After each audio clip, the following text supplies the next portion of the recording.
Hi, I'm playing the role of Jane in this video.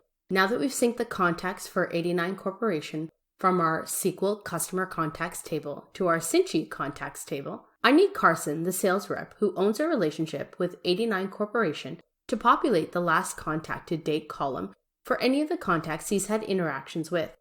This information does not reside in the SQL table, and the data has been born on the data fabric. Once Carson has updated the last contacted date information, I'll sync the data from the Cinchy table back to the SQL table to enrich the data in SQL. Jane reached out to me, letting me know that my contacts for 89 Corporation have been synced into the Cinchy Contacts table. I'll go in and populate the last contacted data column and ensure that the contact information looks accurate. Looks like all 10 contacts are in Cinchy and the information looks correct. However, there are a few contacts in this list that have actually left 89 Corporation. I'll go ahead and check off the active customers. I'll go ahead and populate the last contacted field for the contacts I've had interactions with.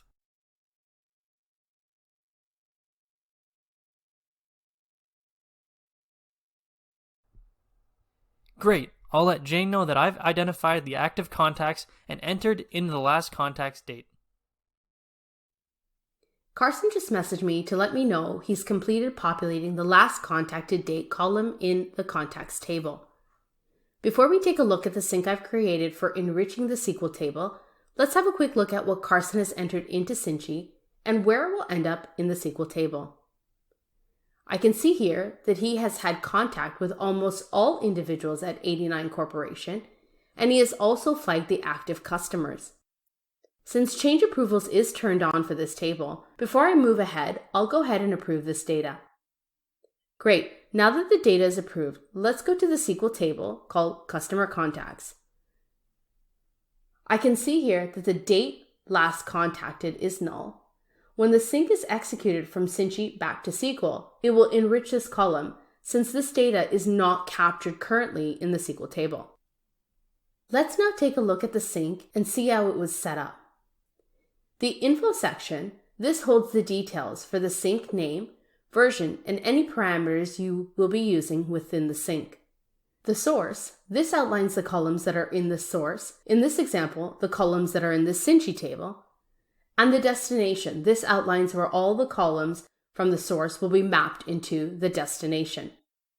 For this sync, we have identified the name and the version. Let's pop into the source and see how it was set up for this specific sync. The source has been identified as a Cinchy table since we're enriching data from contacts table into the SQL customer contacts table. The domain, table name, and suppress duplicate errors has also been filled out and selected. For this sync, the metadata from the Cinchy table was loaded into the sync configuration, instead of creating and defining each record individually.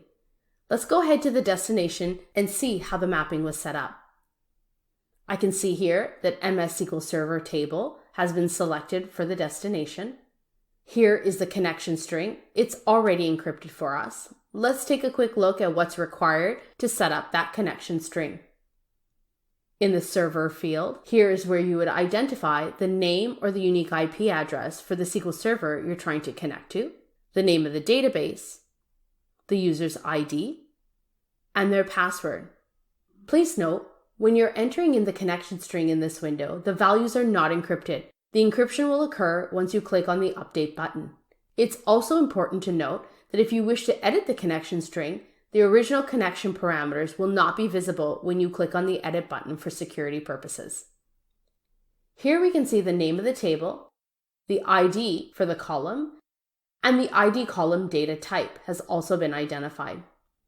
Again, we have the option to load the schema in from the SQL table directly into the sync configuration, instead of creating the columns manually.